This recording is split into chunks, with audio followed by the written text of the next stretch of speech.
This is exactly right. If audiobooks are your thing, or if you've been meaning to listen to more of them, you should check out a podcast called Earsay, the Audible and iHeart Audiobook Club, hosted by Cal Penn. Each episode spotlights standout audiobooks on Audible across all kinds of genres. Sci-fi, comedy, romance, thrillers, and more, with Cal talking to guests who help break down what makes each story worth listening to. It's a fun, easy way to discover your next great audiobook. Check out Earsay on the iHeartRadio app, Apple Podcasts, or wherever you get your podcasts. Goodbye. The best time to think about home security is before you need it. That's exactly why there's Simply Safe. Traditional home security only alerts you after a break-in has already happened, and that's too late. Simply Safe is changing that. Simply Safe's U.S.-based live agents identify threats on your property and help deter them so intruders never get to your house. The system is customizable so you can build one that fits your home and your specific needs. The 24/7 professional monitoring is effective and affordable and won't lock you into a long-term contract. I think that's what's so scary for so many people is that long-term contract. And like, what if it turns out you don't like it or need it, but they don't have that because they know you'll like it and you'll know that you need it and feel so much safer when you have it. Like at this point in my life, I would never go without a security system on my house. I just feel safer with actually having Simply Safe around. There's a whole staff at Simply Safe that's waiting to talk to you and help you out. Right now, you can get 50% off your new system by visiting simplysafe.com/MFM. That's half off at simplysafe.com/MFM. There's no safe like Simply Safe. Goodbye. Get into the Hyundai Getaway Sales Event and get away with a deal so right, it almost feels wrong. Right now, you can get great deals on Hyundai's most popular models, including the adventure-ready SUVs like the Hyundai Santa Fe or Santa Fe Hybrid and the Tucson or Tucson Hybrid. Plus, there's the bold and stylish Elantra loaded with the latest tech. Or go all-electric with the Ioniq 5 or the Ioniq 9. So get down to your local Hyundai dealer and get away with a deal you'll love during the Hyundai Getaway Sales Event. Visit HyundaiUSA.com for details. Goodbye.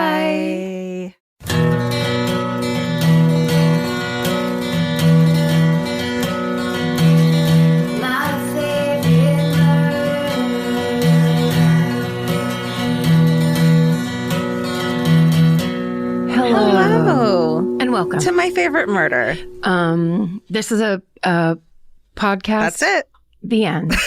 That's Georgia Hardstark. That's Karen Kilgariff. We're here to talk to you about many things. Mm-hmm. True climb, nope. One of them. Free climbing, one of them. Don't do it. We're like, hey, go to Half Dome. Yeah. Don't use ropes. Don't do true crime, please. Get up on a rock that has almost no footholds and just climb with your fingertips. No free climbing, no true criming here. Period. None of it. Period. This is all new. Yeah. This is a podcast where we mostly talk about recycling paper. Oh. Yeah. Come on, guys. Everyone's talking about recycling plastics. Can't use a straw. This and that. Hey, how about paper? How about let's talk about it? Let's talk about paper. Let's get into a deep dive. Now, my friend just sent me a picture. Okay. And I don't know if it was his actual view or if he found it online.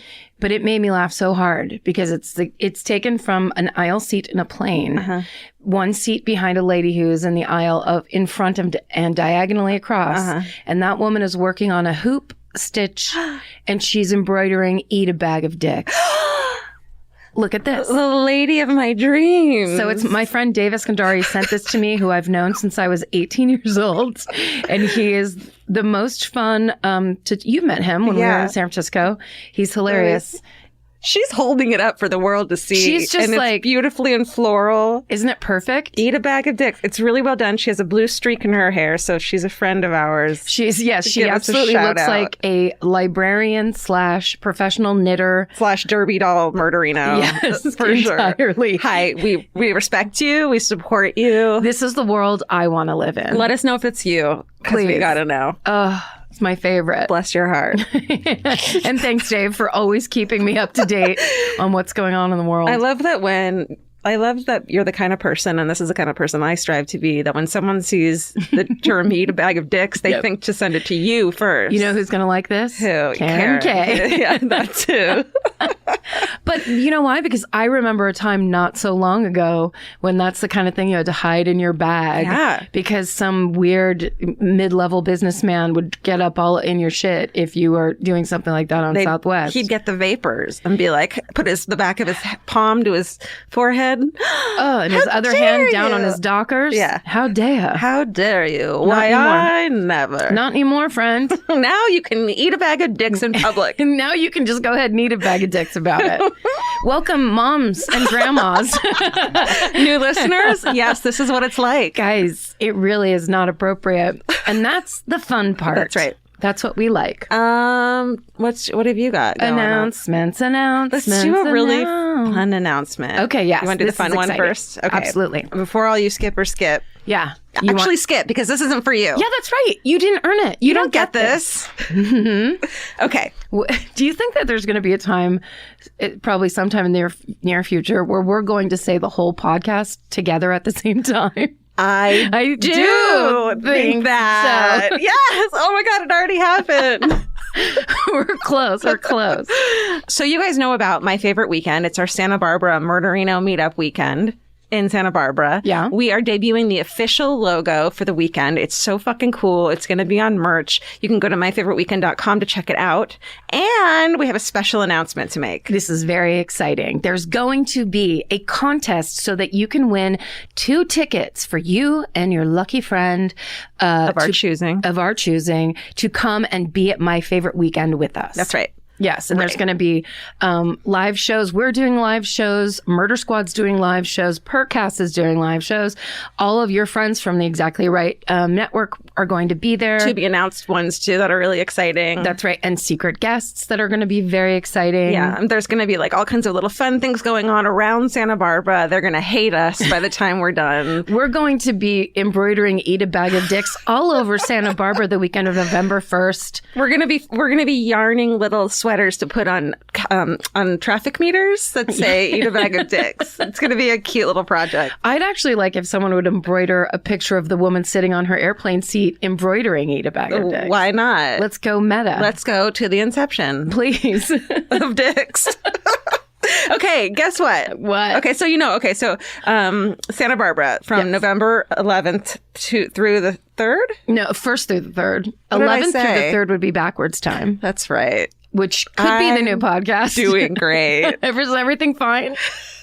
Okay, you do it. Well, so we know that kind of a weekend isn't within everyone's purview of being able to afford or wouldn't immediately buy because, it's 2019. We all know what's going down. And that's why we are giving away to one lucky murderino and their luckiest friend, of our choosing. We get to pick your friend. It's a contest where we're giving away tickets to come and spend My Favorite Weekend with us. Yeah. Travel's not included. You have to get yourself to and from Santa Barbara. But once you get there... Yeah. You can stay on our couch in our hotel room, too. Not mine. Okay. Well, that's all Georgia. How about we give you a 2-night stay at the Hilton Santa Barbara Beachfront Resort instead? How about that? How about admission to the Arlington Theater on November 1st for our mini-sode taping, and on the 2nd for our full episode taping with special guests and openers. How about 2 level 2 reserves? I don't know what that means. Seats. Yeah, 2 good seats. Really good seats. How about an invitation to the opening night cocktail reception that includes hors d'oeuvres, my favorite thing, and beverages, my other favorite thing, and an appearance by Karen and Georgia. Who? What? You get admission to the Percast taping at the Arlington, exclusive official My Favorite Weekend merch. And of course, we're going to be doing a meet and greet, and you're going to get a signed poster, and you get to be at the meet and greet. It's really kind of a comprehensive contest because we want somebody that maybe couldn't go otherwise to be there with us because we're not elitist. Yeah. And we want you to come. We want you to win a contest. Are you feeling lucky, punk? Come and try to win this. We would love to see you there. Yeah. We're so excited for this weekend. We really think it's going to turn out to be really fun. Go to myfavoriteweekend.com for all the information, or and then go to the news site on our regular website, myfavoritemurder.com. There's a news, and it'll show you how to do that. How to enter this contest? Yes. Yeah. What more exciting business do we have? I mean, I don't want to say it because I wanted to save it for my fucking hooray, but it's at the top. It's just staring at me at the top of my paper. Okay. It says Count Chocula season.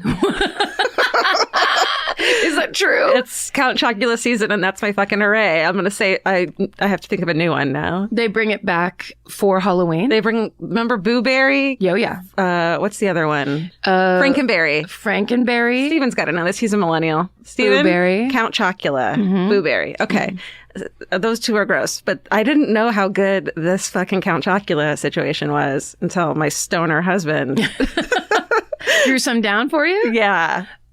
See, I was always a Boo Berry fan. What? I don't like chocolate in my cereal. Berry flavored cereal? Hell yeah, girl. Oh my God. You start with Trix, you move up to Lucky Charms. Never did. Oh, Lucky Charms are good. Yeah. Kind of fruity. Is it? Yeah. Okay. Fruity All right. Pebbles? No. You hate. Ew. You like Cocoa Pebbles. Yes. So we're opposite C. You got them all correct. All right. Yay. Except there was one that they discontinued in 74 called Fruit Brute, and it was a werewolf. Oh, poor werewolf. What happened to Before him? even my time. Fruit Brute? Fruit Brute. Oh, wait, and there's also What? Fruity Yummy Mummy, which was discontinued Yes. in 87. No, I don't remember that. Can I see that mummy? I want yeah. Yummy Oh, here Mummy we go. back. Yeah. I really love mummies. I think they're the funniest part of Halloween. We've got to start a campaign to bring Yummy Mummy back. Yummy mummy, baby. Look at that. Actually see. looks kind of familiar. Oh yeah, maybe they redid it in, Yeah.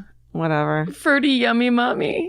Oh, well, if we're going to talk about this, which I like that we are, Yeah. and could talk about all cereals forever, because I do have this problem with corn pops. I can't buy them. Yeah. Because I will eat the entire box. I just haven't keep you? doing the balance of a little more milk, a little more cereal. Fuck yeah. Until it's 3 days later and I've gained 20 pounds. But Stephen pulled a prank on all of us. What? Did you hear about this? No. So on the... You want to talk about it, Steven Stephen? turned red. Well, it was when you did that amazing read of the haunted house, like, let's play a game. I basically just like clipped that part out and put it back at the end of the minisode. Very end of the minisode. So it's last Georgia week. talking? Yeah. Oh, okay. It's her, let's 'Cause play a there's- game.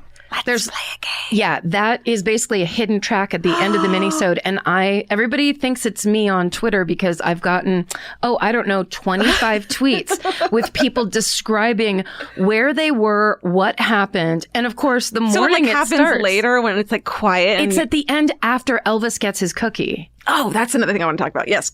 So it's basically like terrifying. no one's expecting it, and suddenly you come in whispering, "Let's play a game." Steven, Marie, Ray. So everyone's going, I'm driving my car and I blah, blah, blah. Thanks so much, Karen. And I'm That's like, I don't hilarious. know what's going on right now. That's hilarious. But Steven, I love the spirit of it. Yeah. Let's start doing stuff like that for Halloween. Yes. We're all about it. You just have to tell us what's happening on our own show first. No, don't tell us. Let people. I want other people to be like, you know what just happened on your show. You just I just crashed my car because of what you did that you don't know you did it. I like that. I like that other people have to tell us and we have to like guess what it is. It was really funny because the first tweet I read, the guy seemed mad, and of course it's Twitter, Right. so I'm always She's like, oh, expecting shit. people to be mad. Yeah. And you know what? I'm just here to tell you. Yeah. We were like, okay. What did I do? And then as I read it, I'm like, okay. And they're like, thanks for that hidden track. I spilled coffee all over myself and blah, blah, whatever. And I'm like, yeah, I don't know what any of this is. I'm like, maybe he's got the wrong podcast. Well, I was on the tweet. I was on the thread that you guys were writing when you were like, Steven, did you put something into the end of the? Like, Steven, there's a hidden track. What's going on? He's like, oh, yeah, I did. Sorry. And you go, no, I love it. Can you just tell me next time? It's hilarious. I thought you were mad at him at first. No. Like, But I was like, I'll let me be in on the joke. I mean, I don't want to be in on it. I don't want to Hilarious. know, Steven. But I'll text Karen Great. separately. And yes, then, exactly. Just get the clearance because, who knows the one day that you're like, it'd be great if I snuck up behind someone with a knife in my hand. I'm like, Steven, no. Let me be there to tell you no, It's a Steven. bad Thank you. idea. But Speaking, hilarious. it's great. Speaking of Elvis, Really kicked off Squad Guard season really nicely. Squad Guard season. Did you Right? see that? I need to give them credit. Someone who works at Trader Joe's, who are all our friends, put up a Squad Guard, what's it called, sign in there. Like one of their chalkboard things? Yes. And because gourds are on sale? can you say who it is, Stephen? It's Molly K. Bales. She posted a photo of it's the squad gourds above the pumpkins and squashes. And It's like one of those circular squash racks, Displays. and it says Squad Gourds. And we love you, Molly K. Bales. Thank you so much. Trader Joe's is like family to us. That's so exciting. I mean, for real, Yeah. because Steven just ran to Trader Joe's before we started taping. I have a Trader Joe's bean and cheese burrito balancing me out right now. What kind did you get? I got the Italian wrap. Oh, Yeah. gross. We had a moment. We had a whole moment because I was like, Steve's like, do you want anything from Trader Joe's? And then I immediately in my mind start shopping through that appetizer section that I have like lived off of sometimes. And I'm like, no, just get me a burrito. Yeah. That's all you need. Let's be reasonable about it. Let's balance it out. Let's balance some things out. But still, bean and cheese burrito. I can't spit at that. You really I can't. mean, you shouldn't. That's gross. Don't spit at it? Don't. No, I won't. But I do like to spit on my food before I eat it. It's like claiming it. It tenderizes it. You got to get those enzymes to mush up your food. And chew every bite 40 times. Ay, vey. Okay, speaking of food and Elvis, I wanted to make it clear because I've actually had a couple of questions about this on Instagram. So every single week when Elvis meows at the end of the show, it's brand new. We don't even though we're not like recording in our house, my house anymore, our house that we live in together. Yeah, it is. I like to think of it as my house too. It is. I get a new Elvis. Steven texts me at like 10 p.m. and is like, "Can I get an Elvis?" And I'm like, "Yeah." And then I wait 3 hours and he's like, "Hey, sorry to bug you. Can I get an Elvis?" I'm like, "Yes." So there's a new Elvis every time. I just want everyone to know you're not being fucking cheated. I would never do such a thing. So sorry, people were like inquiring, like, is that the same Elvis as last week? I'm like, or I miss Elvis's new meow every week, but it is new every week. Yeah. Like literally, maybe there was 1 week where I was off. Oh, I see. So people are assuming because we're not in your house that they're being served up some old Elvis. Yes. No. And I just want to go ahead and set the record straight right now about my cat. Really quick corrections corner. And I'm so disappointed and I'm so sorry to tell everyone this. It's not Sprankers. And there's no exclamation mark in it either. It's actually Sprakers, New York. Sprakers, New York. So I just threw an N in there and had the time of my life. So yeah, something took place in Sprankers. Yeah. Yeah. Sprankers. Well, our heart belongs in Sprankers. I mean, yeah, if you're not named Sprankers, you've made a mistake. Yeah. And let's get out there on that town sign and spray paint an N. Let's become mayor of that town. Change the fucking name. Put an exclamation mark at the end of it. Did you get a direct message about how you did that wrong? I think I got a couple comments. Oh, yeah. Yeah. Okay. Which is fine. Yeah. But I like Sprankers better. I love Sprankers. Yeah. I don't think anyone listens in Sprakers. Yeah, they don't care. Yeah. But you know where they do listen is in the sprained ankle capital Sprankers. I think that's why I relate. Belong there. I love it. I am the mayor already. Right. Okay. Yeah. Succession. We're both catching up. There's Succession. a great Colin Culkin fucking that you're missing out on. Kieran Culkin? Kieran. What did I say? Colin Culkin? Great. I mean, that's the fifth brother. There's a storyline that it's perverted and I fucking love it so much. Oh, I can't wait. Gleeful about it. Okay. I love him. I love him as a performer. I love that character on that show. So good. He's very dynamic and fun to watch. Oh my God. And that's the kind of person I want to be in a room with all the time. Yeah, he's the such shit a disturber dick. that will say things to your face. I think I'm like the episode before. Okay. My problem is I bought that weighted blanket. Yes. Because I bought Georgia a weighted blanket for her birthday. And then, of course, I was like, well, then I should have one too. If Georgia's going to get one, you're like my big sister. If Georgia's going to get one, then I want one too. Literally, I have a lot of issues left over from being 5. But I also was like, I've always loved that moment at the dentist where they put it on you. They put the lead blanket on you to take your x-rays. And so when I was getting it for you, I was like, oh, this will make her feel good. And if she has anxiety or whatever, and I'm like, I have all that shit. Yeah, you're like, wait a minute. I need it too. She's not special. But yeah, exactly. I have it too. I'm sick too, Mom. But I put that thing on. I start watching TV and 11 minutes into any show, I'm out like a light. It's crazy. I really like it. Okay, I'm going to save that for something around that for my real. I can't. Fucking hooray. Yes. Okay.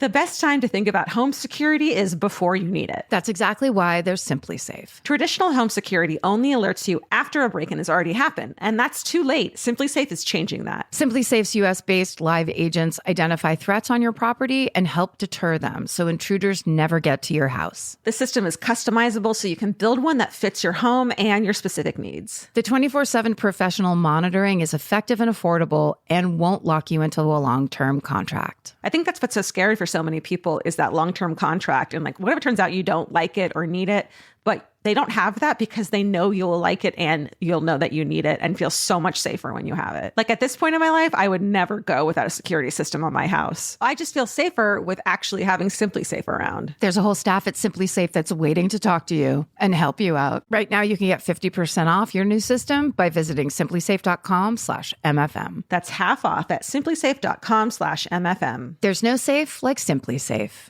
Goodbye. Vacation planning should feel like a breeze, not a deep dive into countless travel sites searching for the best deal. With Cheap Caribbean's Budget Beach Finder, you can search every destination and every date all in one search. You'll save time and money with the Budget Beach Finder. Say goodbye to endless scrolling and tab hopping and hello to Budget Beach Bliss at your fingertips. Go to cheapcaribbean.com to try out the Budget Beach Finder and see just how stress-free vacation planning should be. Goodbye. Capture your favorite summer feeling with Pandora Jewelry. Discover a collection inspired by the sunshine, freedom, and unforgettable moments that make the season so special. Whether you're planning a weekend getaway, gathering with friends, or simply soaking up every sunny day, Pandora Jewelry offers meaningful pieces designed to celebrate your unique story. From sun-kissed metals that catch the light beautifully to personalized pieces ready to be engraved with your summer mantra, every detail is crafted to help you express yourself with confidence and style. Explore charms, bracelets, rings, necklaces, and more, thoughtfully designed to complement every adventure and occasion. Each design moves with you, from beach days and road trips to rooftop dinners, golden nights, and every memory in between. Layer your favorite looks, mark life's meaningful moments, and create lasting reminders of a season you'll never want to forget. Find the pieces that reflect who you are and where this summer takes you. Shop Pandora Jewelry's new summer collection in-store or online at pandora.net and let your summer unfold. Goodbye. Well, the problem is that yesterday, I spent all day working on my murder. I almost finished the whole story.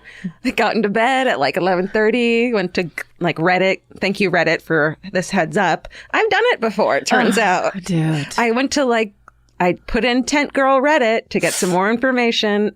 That was early days. That was episode 31. That was the Lululemon murder that you did. Yeah. Yeah. Episode 31. So, and it was everything that even like the Dough Network, it was about that too, which I was like, I'm going to add that into the story. It's going to be great. And I fucking did Tent Girl and the Dough Network. What's wrong with me? As she sips a fucking can of white wine. You know what it is? Before you pick the story you want to do, like you sit there and kind of go, what interests me right now? What would be compelling for me to sit here and write about and read about for a full day? So it makes sense because if you've already liked it, you still like it. I mean, it still interests you. But during it, I was like, where did I read it? I realized it was the book, The Skeleton Crew, but I was like, I know I read about this in some book or something. And it was just turned out that I had done all the research for it. Right. What the fuck? Okay. This is how we learn and grow. That's right. Are you first or am I first? I think it's you, right, Steve? Yeah, from either The Prodigal Son or the Irving Show. Oh, yeah. Double time. Double first. So when I thought of this one this morning, I Googled the name of it and then my favorite murder and nothing came up. Great. So still, we don't know if that means anything. I mean, you know what I realized? And it only works for mine, but like I'll ask Jay, I'll be like, I want to do this when we've done it. I could just go through my own documents and search the My Favorite Murder file, at least for my own. But I guess so. Yeah, I think some of mine are gone. But if you go, there's a Wikipedia with all the episodes. So I just do Control F and look for it, and it's not there. Oh, good to know. So I'm counting on you guys, Wikipedia, like we have for this whole podcast. Wikipedia and Reddit. Thank you. And WikiFeet. Thank you. WikiFeet, most importantly. Thank you. And Murderpedia. Murderpedia feet. Thank you. Okay. Fuck it. Yeah. I'm doing the Dyatlov Pass. Oh, we've never done this. No. Amazing. Okay. Amazing. Dyatlov. Why do you have even a pause about this? I don't know. And did you look up the pronunciation? Yes. It's great. Dyatlov. Because I've been making it up, the Me too. pronunciation in my head every time I look at it. Until today, it was the Dyatlov Pass in my mind. Yes, me too. It's not. Is that because we did it already? we did the Dyatlov Pass, but we haven't done the Dyatlov Pass. So here we go. Yes. And there's so many. The reason I'm nervous about this one is because there's literally over 60 versions of what happened. Yes. Of people speculating. And so there's so many articles. There's so much to look at. The ones I got the most from were Wikipedia, allthat'sinteresting.com, a YouTube video by someone called Let Me Know. It's Lemino. Dyatlovpass.com, which has like fucking crazy, all the photographs, all the info. I like that the idea that the Pass bought themselves a web page. Yeah. They're like, and I'm getting a lot of heat, and I should be the one that's getting the attention. I have something to say about my pass. And no, I don't want .net. I want .com. And then I took a little walk and listened to the Stuff You Should Know podcast about it. So. Hi, Chuck. Hi, Chuck. All right. Here's the basics, the facts that we do know. Okay. In January 1959, a group consisting of 2 women and 8 men, they're from the USSR, they form a hiking and skiing expedition to reach the peak of Ortiton Mountain. I'm going to get every fucking name and place wrong on this, everyone. I mean, it is Russia. Yeah. So. Yes, my family's from there. But no. Look, they're not, they left there. And they didn't speak it anyways. They didn't bring any pronunciation books with them. Also, there's the Soviet Union, Russia, the USSR. Yeah. There's all the versions. We understand historians are going to be offended if we say the wrong version. That's right. I've actually been to Russia. That's right. I'll add that in. I'll sprinkle it in during your story. I wish you would. Do you, though? I do. So it's the Otorten. It's a mountain in the northern Urals in the Soviet Union. Mm-hmm. So out of the 10 people who were going to go on this fucking expedition, 9 of them wouldn't survive. Ooh. Someone survived? Well, here we go. Okay. The leader of the group was named Igor Dyatlov. So that's why they named it. It's his pass. It's his pass. Got it. After this incident, obviously. He's 23 years old. He's a really, really brilliant radio engineering student at the Ural Polytechnical Institute. He's supposed to be like well-liked. Everyone wants to go on his hikes. Like he's the dude to like, pick me, like. Oh my God. I loved Igor. Yeah. Igor so much. Yeah. With his little glasses. And there's a shit ton of photographs from this. Everyone was taking pictures, and it's like 1959, but these are like good photos, and it's these young kids that are having this adventure, and they're having so much fun, and you can see him there, and he's cute. Beautiful Russians. Beautiful with Russians. Their cheekbones. That's right. Mm-hmm. The most of the other hikers were fellow students at the university with him. Everyone in the group was an experienced hiker, and also like they're doing cross-country skiing. So I'm just calling them hikers because they're going up a mountain. But there's snow involved. Yes. Oh, it's like fucking middle of winter, snowy mountains. I'd be like, Igor, listen, I like your idea. Yeah. And I like your spirit. Yeah. Let's save it for June. Exactly. It's beautiful in June. Yeah. They're all experienced with ski tour experience as well. And upon completing this trip, they are so good that they would be receiving a certificate that awarded them the highest like level of skier hiker person. Mm-hmm. Available. From the Olympics? No, but like a signed certificate that's like, yes, you can go to these. You know what I mean? Like, like you and we're like, I want to go to this mountain. We'd have to have this certificate showing that we've actually gotten off people our are asses. like, no, stay away. Exactly. So they're like, it's like black diamond skiing of hiking. Yes, it's like gold star. Got it. Okay. So they knew what they were doing. The route that they were taking to reach the peak was estimated as a category 3. Like that's how fucking hard it is, which is the most difficult. Oh. And that's especially at the time of year because it was all snowy and shit. It's January. It's about to be February. Cut to me on a category 1, wheezing and going back to my car. Uh-huh. Yeah. Well, so the group of 10 headed off on their trek on January 27th. But one day into their trip, one of the members, they had like just gotten to these cabins. They had to take like a train and a fucking cart and a fucking horse and all this shit to get like, and they stay a night at these cabins. 2 mules carrying 8 people. That's right. So one of the members, the guy who survives, Yuri Yudin, he is like, oh, shucks, everyone, I have this crazy knee and joint pain. I think he had arthritis. So I can't continue to hike. I'm staying behind. Oh. So that's why he survived. Oh, so he wasn't technically really in the group exactly where the shit went down. So he's the you and me of this group. We're like, gosh, it's warm in here. You guys, we got to keep this fire stoked. Yeah. That'll be my job. That's my job. I'll see you guys in a min. But the remaining group of 9 continued on to the trek.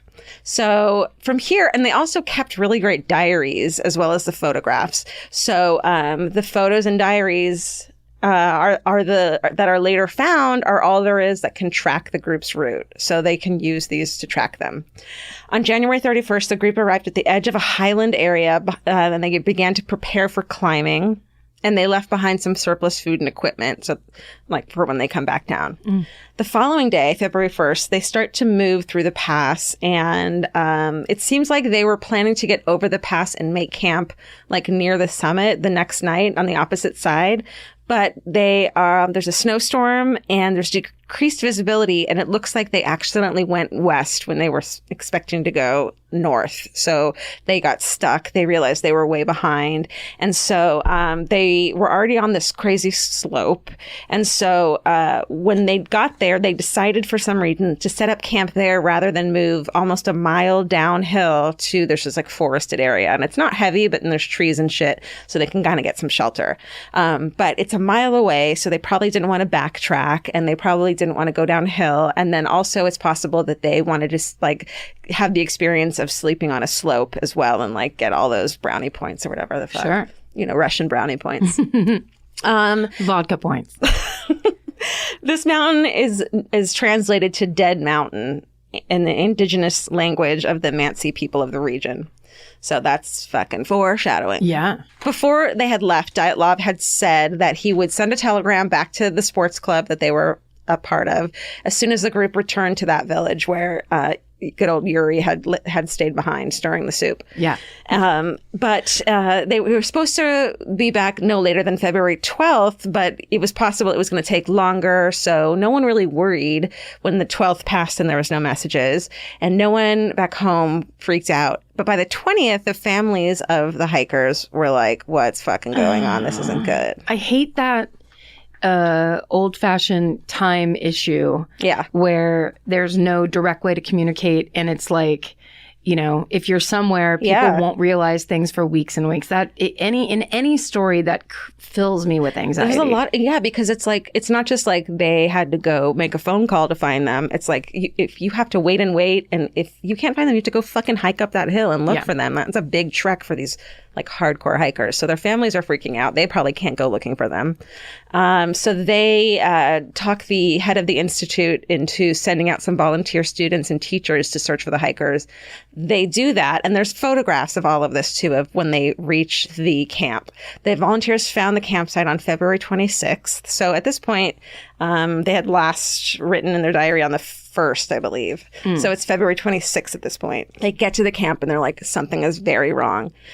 They found the group's abandoned and badly damaged tent covered in a thin coat of snow, but the hikers' belongings and equipments are all still at the campsite. They're orderly. It doesn't seem like anything had happened. The hikers had just left them there, and they are 9 sets of footprints walking away from the campsite. And so like everyone is screaming right now who doesn't know this, it's an avalanche. But all of they put their skis in a circle around the tent, and they're all still standing up exactly the way they left them. Yeah. So I don't know. I feel like an avalanche would be pretty clearly easy to identify. Yeah. Because it's all the snow coming down. I feel like you wouldn't even find the tent. Right. Who knows? We'll get to theories. Okay. One of the students who found the campsite said that, quote, the tent was half torn down and covered with snow. It was empty, and all the group's belongings and shoes had been left behind. And the weirdest of all is that the tent had been sliced open with a knife from the inside. It had a couple cuts on it. And the searchers were like, what the fuck? So at the side of the fucked up tent. And it was sliced open right next to the zipper. And the zipper was broken. Oh, wait. This whole thing because of his broken zipper? At the side of the fucked up tent, there's so much information. So once this happened, of course, it's the Soviet Union. They put this into secret fucking files and don't let it come out into the 90s. So a lot of this is speculation. Maybe some of the facts aren't even right. that we know of. 8 or 9 sets of footprints are found leaving the tent. And they look like the footprints, and they can tell that whoever left are only wearing socks or a single shoe or barefoot. And by the footprints, it looks like they're walking away, not running. Oh. And to me, this is the most fucked up part where like there's like a couple things in it that any theory you go with, these little pieces don't fit. And them walking away doesn't fit to me. No. You know? Okay. Yeah, I mean, in your socks in the snow. With no other footprints. So it's not, you can't say someone like attacked them. Yeah. It's just like you went to have a wander. Yeah. For no reason. Without your shoes. Yeah. In the snow. No. So the searchers followed the footprints, and it led back down towards that foresty area that they hadn't wanted to go to. It's the woods nearby, and almost a mile to the northeast. And at the forest edge, under a large cedar tree, the searchers found the remains of a small fire, and there they also found the first of the 2 bodies. Yuri Krivonischenko. Thank you. Who's 23, and another Yuri Doroshenko, 21. They're both shoeless and dressed only in like their undergarments. And you can see fucking photos of this online. And the temperatures are would have been under 25 or below 30 on the night of their death. So why did they walk out in their fucking underwear? Right. There's branches on a nearby tree that are broken all the way up to about 16 feet high. So suggesting maybe that one of the hikers had climbed up to look around and see like where things had, where his fucking people were or whatever, or were trying to hide from someone up there on the tree. Yeah. That's creepy, right? Yes. Okay. So between the forest and the camp, they find 3 more bodies. So it looked like they were trying to walk back towards the camp, away from the forest. Those bodies were that of Dyatlov, Zenyatta Kolmogorova, who's 24, and Rustem Slobodan, who was 23. And so they had fallen in such a way that seemed that they were walking back towards the camp. So like forward towards the camp. Yeah. And they had a little bit more clothes on than the other 2, but not much. And definitely not enough to be out in the cold. So, and this was a mile away from the tent. So, like, it wasn't like they were running to take a piss, Yeah, it's far. Yeah. So while the circumstances were weird, the cause of death was, for all 5 hikers, had been hypothermia. So it wasn't that odd, but they didn't know why they walked out of their tent. The bodies showed no indication of severe damage, and it was just hypothermia. And then it isn't until the other 4 bodies are found 2 months later that the story gets even weirder. I'm sorry, but I love this. When I first found this story, I almost cried from like, this is the kind of thing I want to read for the rest of my life. It also feels like the kind of thing that whether it's American hidden top secret files or Russian or any other country, like there must be a million stories like this that we just don't know about. That it's like X-Files stuff where they show up and go, okay, lock this whole thing down and we're not talking about this. Whether it's military or fucking aliens or some kind of, anything. The Yeti. Which I will hold on to and argue with you this entire episode. I have it at the very end so we can start fighting them. Okay, good. Because I barely talk about it. I'm sorry. So you'll have to tell everyone the details. Oh, we'll really become a Yeti truther right at the end. Yeti truther.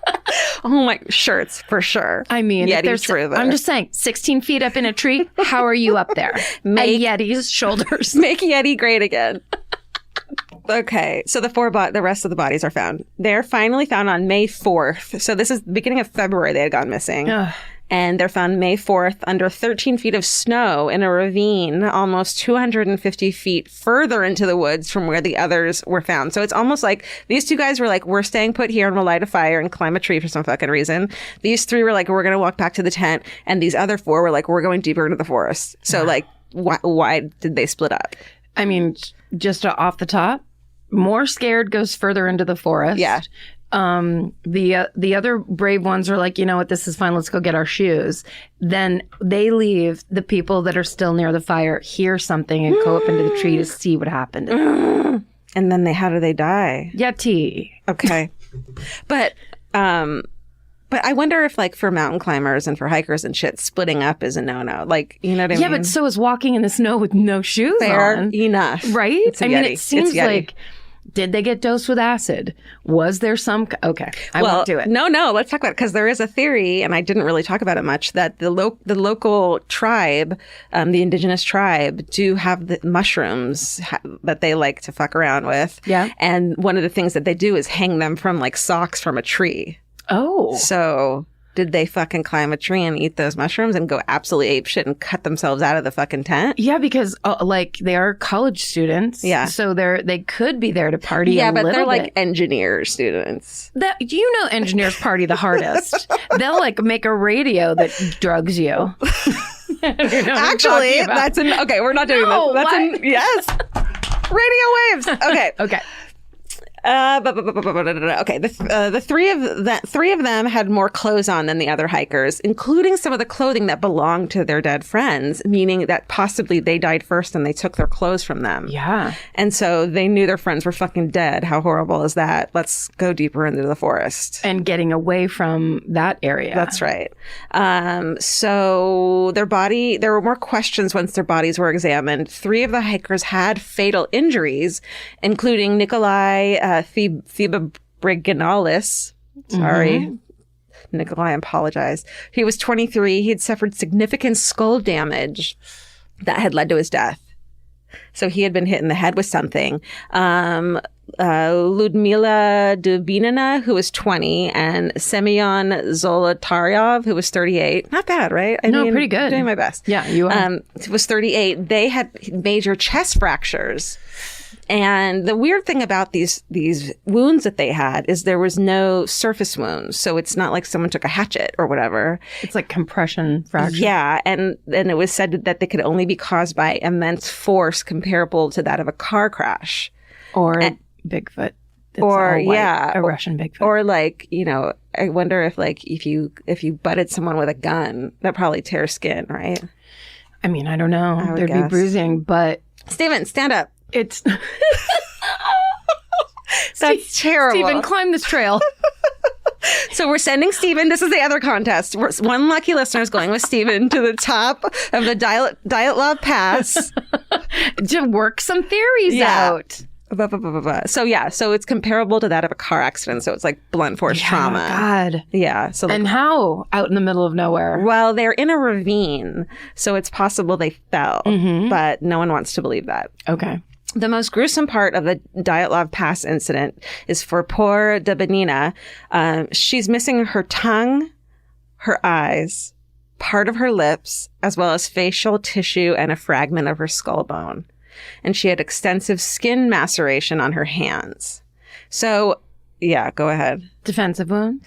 I don't know. Nobody knows. It's like most people think that an animal, a scavenger came and Right. took those things, but why didn't they take them from the other people too? Yeah. And also, why didn't they take because usually scavengers take soft tissue, Right. all those things, but more. Yeah. They don't stop at just a couple things. There's also a possibility that she was they had fallen into the ravine and she was in the water. And so the water wash that away? Yeah. Possibly.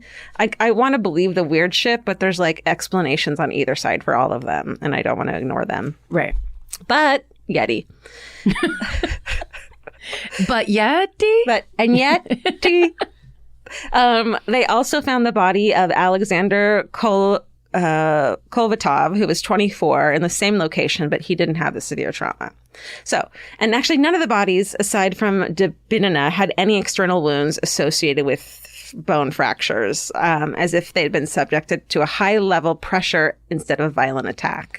So That's weird. It could be described with falling, but I like this other theory that I'll get to. Okay. There was initial speculation. Originally, they were like maybe the Mansi people had gotten pissed that they were on their land and attacked them. But, people hiked and camped there all the time, and the Mansi people were not, they were peaceful. Right. So that was discounted. In fact, all attack by humans was ruled out because the hikers' footprints were the only ones that were there. Right? Yeah. In the end, it was reported that 6 of the group members died of hypothermia and 3 of fatal injuries. The victims had died 6 to 8 hours after their last meal. So they were probably sleeping in the middle of the night. And at the time, the verdict was that the group members had all died because of, and this is what they ended it with compelling natural force. That's what they called it. What's that? Let's close the fucking files. Good night. Compelling natural force like a hurricane? Yeah, yeah. What is... Or avalanche. I think Okay. that's what they're insinuating. I see. So the inquest was closed in May of 1959, when they found the 4 others, and the files were sent to a secret archive. Where? Night. I don't. In the USSR. Good luck finding them.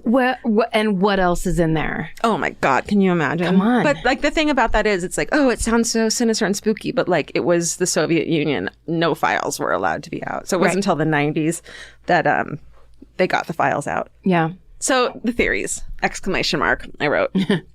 Avalanche. Obviously, an avalanche is the first explanation that would pop into my head. And I want to fucking believe that because I love it being like, nope, it's not what you think it is. It's just a simple thing. Yeah. Perhaps they thought they heard one coming and cut themselves out of the tent and headed as they were out to the tree line. But then why would they be walking? You know? Yes, not running.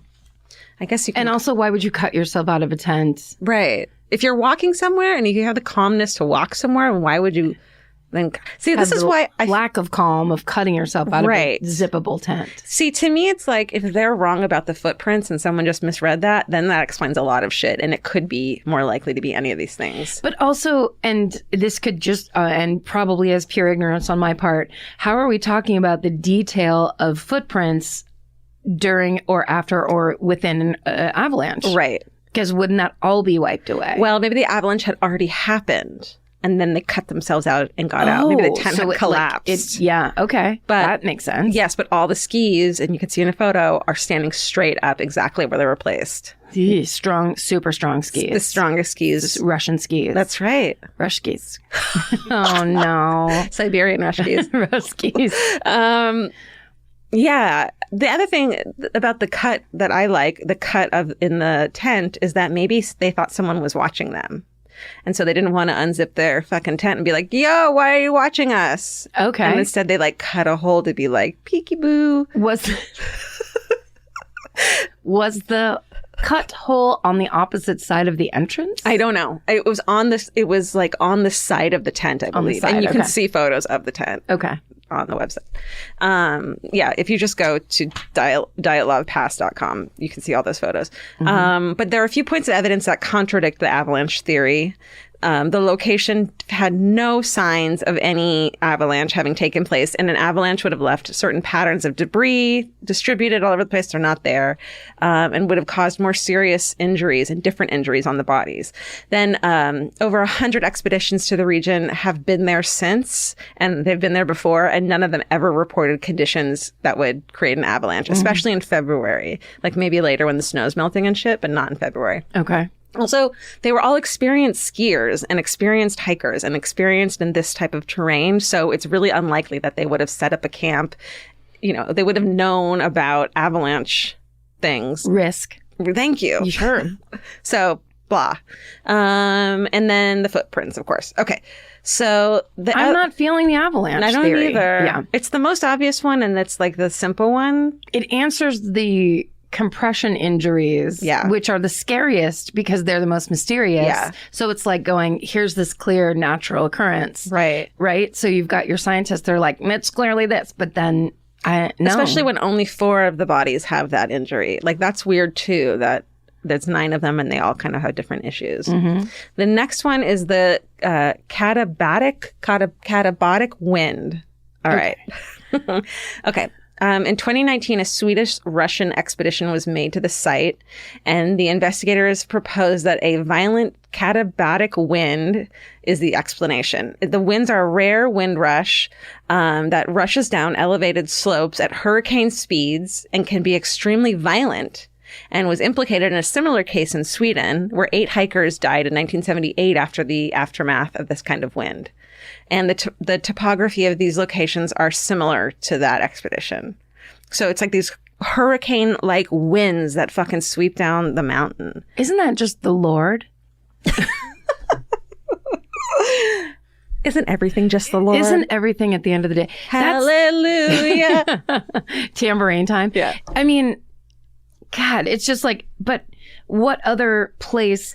I would just like to read other things about that thing happening to other people aside from one other time, because but it did kill people, and it would explain it would have explained why they had to get out of the tent and couldn't unzip it and had to, and then also walking slowly, if they're walking against the wind. Right? Yes. I just thought of that. Yeah, that is good. I'm fucking smart. Also, when they're later stuck in a box, what if this is death by mime? Sorry. Very disrespectful. This whole thing, though, is tensing me up real It's good. real good. Because it feels like they went out into an area that they thought they knew to do the thing they knew, and then something X-Files style happened to them. And it's just like, so it's like these photos of them going on like the beginning of a hike. They're these like, they're having fun, they're posing, they're all adorable, like young people who are, you know, starting their lives out and just doing this fun adventure. Yeah. And then like you look at these photos, of course, which is what I always do, and be like, you're gonna die. Yes. It's so sad. And in a weird, mysterious way. Yeah, and everyone's going to way. talk about you for the next fucking, how many years is that? Quite some time. Many years. 70? And the other weird thing was there was a flashlight left turned on top of the tent. So maybe they left it there so that they could find their way back when they needed to. Then maybe that's why he climbed that tree to like look for the flashlight. Where's the light? And But maybe you couldn't see it. Okay, the next one is infrasound. I like this one. Okay.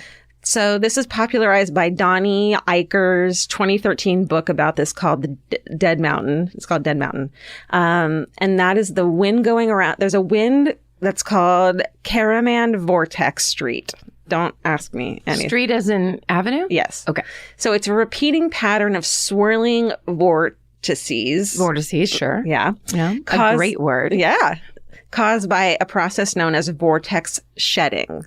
So it's basically these little, I think the last podcast on the left called it tiny tornadoes. Okay. It's this rare weather phenomenon that can produce infrasound, which is vibrations in the air which are too low for humans to hear, but they're capable of inducing panic attacks in humans. Sure. So think of when you get really close to like a box fan and it's like, you yeah. hear it all weird. It's like that, but the Lord did it. Okay. You know what I mean? It's coming from every direction. That's right. And it's whipping up your... Yeah, like there's something in their central nervous system freaks the fuck out and you have these panic attacks and freak out. Yeah. And so that's why you would get out and run. That makes sense. Or walk. Yeah, it's something bad's about to happen. You've got to go. Right. So Donnie Eicher claims that because of their panic, the hikers left their tent by whatever means necessary, cutting open, and fled down the slope. But by the time they were further down the hill, they would have been out of the infrasound's path. They would have regained their composure and they would have tried to go back. But the darkness wouldn't have allowed them to. So the traumatic injuries suffered by the three victims that were the other victims in the ravine was the result, he says, of them stumbling over the ledge of the ravine in the darkness and landing on the rocks at the bottom. Wouldn't that cause like a lot of cuts and shit? I guess one of them did have that. You would think. Yeah. Yeah. Who knows? That's awful. So basically a thing that no one's really familiar with happens, this natural phenomenon that makes everyone just freak out and run. Yeah. And then... Or walk, because it has to be walk. Oh, right. I know. Troubling. Okay. Okay, the other one is military tests. And I wrote, it goes all the way to the top of the USSR. Thank you. Okay, so there's another hiking group camping about 30 miles from the Dyatlov team on the same night as the incident. The group said that at night they saw strange orange orbs floating in the sky in the area. Okay. And some suggest could have been a distant explosion. Okay, so there's like a lot of different facets to this. It's possible that the Dyatlov team accidentally stumbled into a USSR testing ground where a concussive weapon or perhaps a parachute mine exercise was taking place. And so I read all about parachute mines. And in World War II, they were these mines that instead of dropping to the ground and exploding, and therefore the buildings around it would have cushioned the explosion, they exploded in the air so they could take they could take a better chunk of the shit out. Oh. Yeah. War. It's really terrible. Also I saw a special on, I think, the news or say like Nightline or something about those concussive sound guns that like stop people in their tracks. Yeah. Because it's like you can't, the force of the sound wave. The force of the sound controls people. I think that's insane. Yeah. And that's super real. That's like, that was the thing of like how to control crowds and stuff. And we're talking about during the Cold War. Yeah. And these are fucking weaponized things that people are making. That they need to test. Yeah. That they're doing, and they would do it out in the middle of nowhere. Yeah. Right? Yeah. So this theory alleges that the hikers were woken by a loud explosion and ran out of their tent in a panic without shoes or clothing or anything like that. And then some members froze to death attempting to run from it or walk from it. And others were then injured fatally by the subsequent parachute mine concussion. So that's how those people got those deep wounds. And it would make sense, the walking in that one, because if it's the sound one, you can't, it stops you from like being able to, your senses get scrambled. Moving basically. and walking is hard. Yeah. Yeah, exactly. I think it's that one. Yeah. Or I think it's something like that, some military testing. Which is why they want to keep it secret so bad, because basically they're like, oops, we killed 9 people because we were testing our screwed up weird shit. Yeah. And we don't want to get blamed for it. Exactly. There are records of parachute mines being tested in the Soviet military in the area around the time the hikers were there as well. And parachute mines can cause injuries similar to those experienced by the hikers, heavy internal damage with comparably less external trauma. External, yeah. And because they detonate in the air, those sightings of the glowing orbs floating or falling from the sky make sense. Okay, and one of the last photos in the role of one of the hikers doesn't make any sense, and it's the spookiest thing you've ever seen. It just looks like, and there's a couple other ones that, one of the hikers who ran off with not a lot of clothing on died with a camera around his neck. So they left behind their shoes, they left behind a knife, left behind all their shit, but he took a fucking camera. Okay. And on that roll, they're all overexposed and you can't really see what they are because of the damage to the camera, but some people think that they can see that it looks like he's pointing the photo to the sky, taking photos of flashes in the sky. Ooh. And there's one other camera that has at the very end some weird photo that looks like a flash in the sky, if you want to look at it like that. Okay. So that's very interesting. Isn't it? Yes. So maybe one of them walked out and they're like, you guys come out, you have to see this. They all walk out. Then it turns out to be this thing. Yeah. Right? Yeah. The person that goes out with the camera is kind of calm because it's like, ooh, what's this? And then all hell breaks loose. Exactly. So, and it also was like, maybe they walked out of their tent just to look at what it was. And then they had to take off for the tree line. Right. So that's why they didn't have the clothes on. Or shoes, yes. But also, like, wouldn't they sleep in their clothes? I mean, yeah, maybe. It's like, maybe they shed them. Yeah. Who knows? I don't know. It's, or if they're all in one tent and it's like 9 people in a tent, that's going to create a heat that then they don't need to sleep in their clothes. Well, also on that note, there was a homemade stove in the tent with them. Oh, no. So the YouTube guy that I found called Let Me Know, he thinks that there was a fire in the tent, and there's actually a photo from the day before of one of the guys who like jokingly put on this burnt up jacket. So maybe there had been a fire in the tent previously from the stove, and then it caught on fire again. And some of them had burn marks on them as well. Well, because also if it's like a kerosene stove, they could have been maybe gassed a little bit. Right. Like gotten high off of some weird kerosene leak or some, I don't know. Carbon monoxide poisoning? I guess something that would do that to you. I don't know if they're stove. Also, the 2 words together, homemade stove, don't exactly make me feel great. In a fucking canvas tent? Yeah. With all these people and clothing and shit? Small space, homemade stove. Absolutely. Who wants marshmallows? Get away. Indoors. No. The last photo taken is weird. So some people also think that it's a UFO. Like it looks like a glowing orb in the sky. And in fact, the Mansi hunters, the local hunters, had drawn pictures of flying spheres, around their had drawn pictures of flying spheres and shit. So of course, these UFOs could just be part of the Soviet space program or a rocket, and subsequently something happened to them. So it doesn't have to be an alien, but I think it's aliens. Could be. Yeah. So there's a theory of radiological weapons and Yetis, but I don't buy it. What's the theory? Come on. I don't know, that there's Yetis. And there's one creepy photo that looks like, okay, to me, who doesn't believe in the shit. It's a guy, one of them walked off the path to pee and is far away and it's just his shadow. Looks like a fucking Yeti. Yeah. Is it white? No, it's like all in dark clothes. So it almost also could look like a hunter coming after, like stalking them. And they got one photo of it. Oh, Stephen has it. Stephen. Ooh. I mean, that's classic Bigfoot action right there. It's like a Bigfoot stance. It looks very Bigfooty, but you're right. It could also be a guy in a snowsuit. Yeah. Oh, yeah, absolutely. Because the picture above is a guy in a snowsuit, and it's basically a blurry version of that picture. Right. But the photos themselves are just the creepy, like, oh, no. It adds a creepy element. Now she's scrolling. Yeah, sorry. No, you're right. But, it's so horrifying. What do you think? Do you see the last one, the sphere one? No, let me see. Top or ooh. Huh? Oh, vortex. Vortex pictures. Oh, there's your sphere. Got it. I mean, this is rabbit hole territory. Yes, it is. Like, good luck, everyone, and I'm sorry. Well, and also, now I'm looking at, there's graphs of how, like, avalanches work. Right. And the shapes of what things end up. Oh, my God. There are graphs. There are PowerPoint presentations. There are fucking 100,000 videos that you can find that explain whatever that wants to be explained. Yeah. And in February 2019, it was announced, what?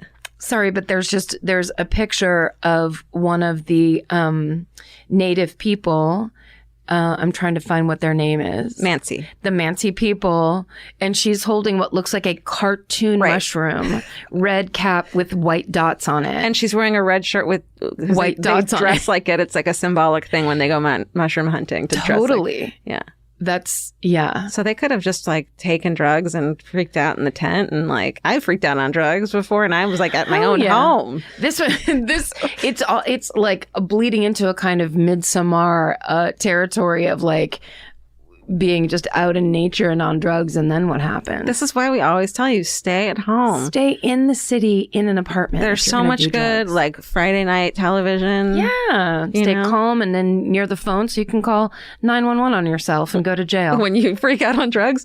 In February 2019, it was announced that the Russian authorities were reopening the investigation. So this past February. Oh my God. I know. But they're only allowing for 3 possible explanations to be considered: an avalanche, a quote, snow slab avalanche, or a hurricane, which hurricane makes sense too. The possibility of a crime has been completely discounted. And as I said, there's over 60 known versions and theories of what transpired that night, but it still remains a mystery. And that is the mysterious Dyatlov Pass. Amazing. Ugh.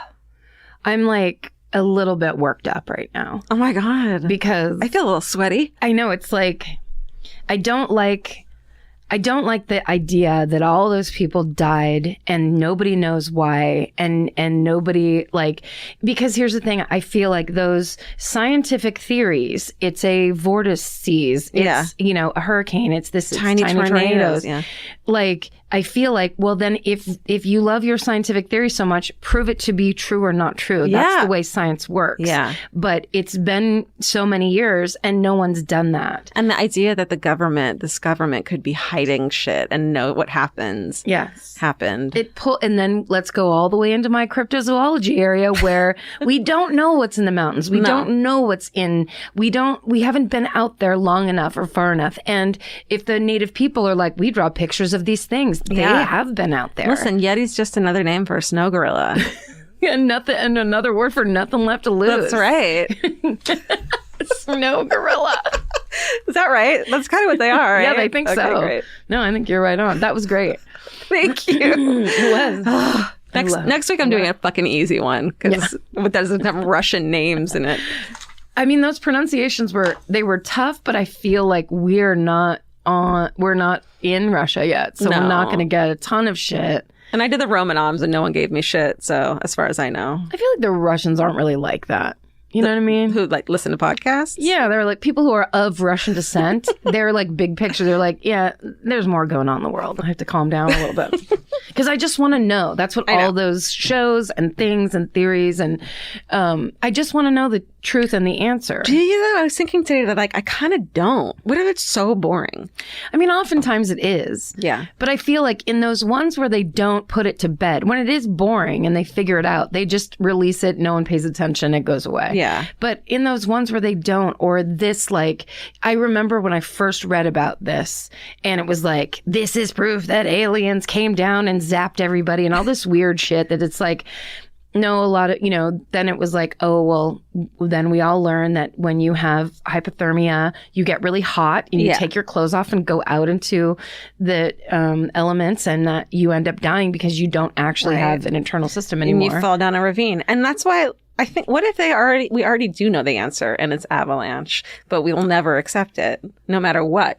Everyone's going to be like, well, that doesn't prove why they did this or why they did that. But it's like a fucking, it's a investigation report from the fucking 1959. Yeah, but I feel like the simple point of all of those skis were up and around. Like that would have avalanches. When I go to the dentist, this thing that's basically like a screensaver that just plays and it's like all different things in nature. And I've watched it so many times. And one of them is an avalanche and it makes me laugh every time because I'm like, I don't think this should be on. Like, it's nice to watch a guy climb a huge redwood tree. Is it the avalanche where like it's behind a skier? No. You see those? Like, then I would have a panic attack. I see those, and I'm like, this isn't fun for anyone, including except for the that skier. You know, there's skier who drop into it. Like they're like extreme skiers, I believe. Steven's nodding his head, yes. Right? He's an extreme ski watcher. Steven and I are super X Games extreme people.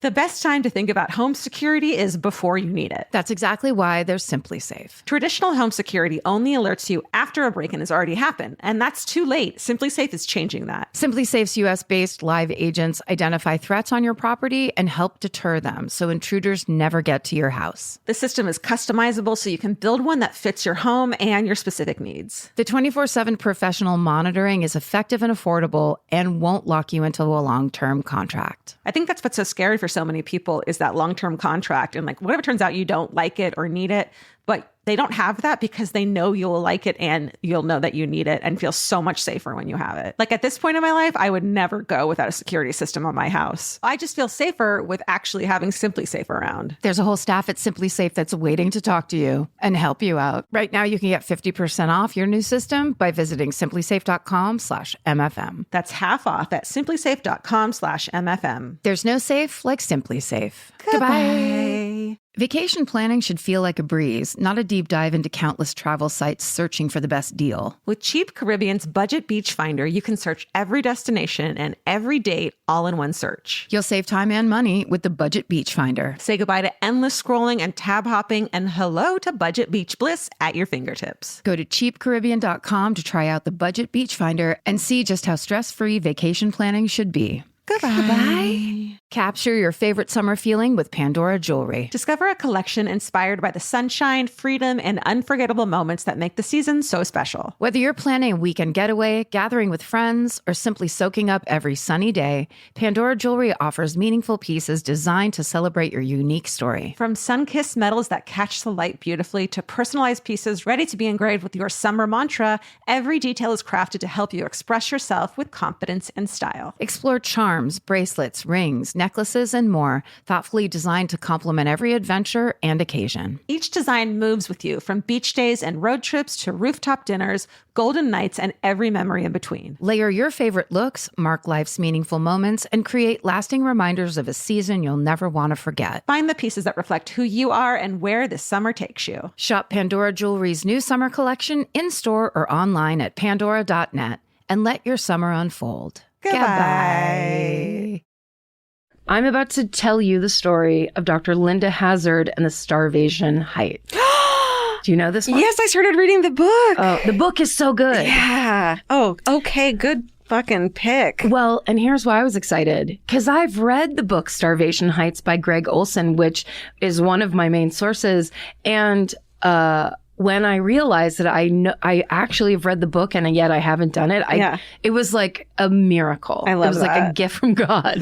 Where it's like, wait, I know this one. I love it and I hate it at the same time because I'm like, damn it, why didn't I fucking do that one? I know. It's good. But here's the thing. If you haven't read this book, Starvation Heights by Greg 2Gs Olson with an E, you have to read it because this story, I can't get into all the details of the experiences of the people who went to Starvation Heights. It's so nuts. Mm-hmm. It's so nuts. And it has everything. This story has everything. It's because she's basically a cult leader. Yeah. But then it also is like weird eating disorder issues and weird kind of, I have these problems and I'm going to decide this will solve everything. And I'll commit to it even past the point where it's okay. Right. Or I'm so wealthy that I have nothing else to do with my money and time. Yes. And so I'm going to go trust these people to fix me. For real. And it's old timey too. So it's like all the good stuff. Yeah. Okay, we'll get into it. Let's do it. So read the book Starvation Heights by Greg Olson. Also, Jay found a great article that's from Smithsonian Magazine. It was written by Bess Lovejoy, and it's from 2014. It's called The Doctor Who Starved Her Patients to Death. So we'll start. This is early 1911. Okay. During their stay at the Empress Hotel in Victoria, British Columbia, Canada, sisters Dorothea and Claire Williamson see an advertisement for Dr. Linda Hazzard's self-published book, Fasting for the Cure of Disease, and they're very intrigued. These sisters are wealthy British orphans who are in their 30s, and they've inherited their father's massive estate. And they're also, some might say, hypochondriacs. Dorothea complains of swollen glands and rheumatic pains, while Claire has been diagnosed with a dropped uterus. Ooh. Ouch. Don't look it up. It's not very nice. So I wouldn't call her hypochondriac if that was really what was happening to her. Right. But basically, they're people who don't feel healthy and they're looking for answers. And they've been doing it for a while, and they'd already adopted several, for the time, alternative health regimens like not eating red meat and not wearing corsets. So their family thought they were crazy. Corset's why you have a dropped uterus, probably. Right? Oh, I wouldn't feel good either. Right? No, it's horrible. So this wellness trend, like you're saying, it was very popular for the leisure class and for rich people turn of the century America. Whether it was taking the waters at a spa built around a natural spring. Colonic. That was like a big, I got a moth. Oh, yeah, that's good luck. Put this in a box. Oh, you almost had it. Put it in a box. Oh, kill it. No, it's good luck. What are you doing here? Where did you come from? Could I use your phone, please? Hello, my name's Ned. I'm a moth. Okay. Spa built around natural spring waters. Or checking into Dr. Kellogg's Battle Creek Sanatorium, where cornflakes were invented. Rich people were very willing to spend money on getting well, and there was no shortage of magnetic hucksters who would claim to hold the cure that ails them. So this was a big thing because there was no laws set up in turn of the century America. So you could basically be like, hey, I just put this oil together and it's castor oil with some lead in it. And that's going to cure your acne. And a touch of heroin just for fun. Right? And all they had to do apparently was they had to trademark the shape of the bottle so that you could tell one from the other. But this is why we're going mudlarking when we're in fucking England. We're going to find those fucking bottles. Yeah, and then we'll know where everything's from. Yeah, because we're smart. Yeah, and we'll look it up. But essentially, this was very common practice, and kind of anybody who had the gumption to be like, "This will cure you." Now, some places do, like those natural springs where it's like there's copper in the water, and now my arthritis is gone. Not eating a lot of red meat is good. Bran is good for you. Right? Bran's good. Apparently, cornflakes are good. Yeah. The occasional enema, abso-fucking-tively. Not the daily. No. Okay, so this was common, and it's according to the Smithsonian. Wow. Leave it. Say it. According to the Smithsonian article, the practice of fasting experienced a revival in the late 19th century because it was from ancient times. There's like, you know, old philosophers would be like, yeah, just stop eating for a while and it'll set you right. Oh, you mean intermittent fasting? Yeah, that's all popular today. That's all the rage today. But, you know, and there's a truth to it. Like, clean out your system, get rid of your toxins, detox, ease up on dairy and red meat and all the things, and you will feel better. But there was, in the late 19th century, a doctor named Edward Dewey wrote a book called The True Science of Living, in which he said that, quote, every disease that afflicts mankind develops from more or less habitual eating in excess of the supply of in excess of the supply of gastric juices. So basically, he was selling the idea that it all has to do with that. Right. And that, so basically, fasting was the solution to everything. Dr. Linda Hazzard, who had no formal medical degree, but she somehow, because there was this weird loophole in the law in Washington state where if you had, they grandfathered in all these people that had, so she had a degree as a fasting specialist, given to her by the state of Washington. And then this loophole started where that basically meant she had a medical degree. Right. Even though she had no true formal training, like didn't graduate from a medical school. Right. So, 1908, Linda Hazzard writes this book called Fasting for the Cure of Disease. And in it, she writes, quote, appetite is craving, hunger is desire, craving is never satisfied, but desire is relieved when want is supplied.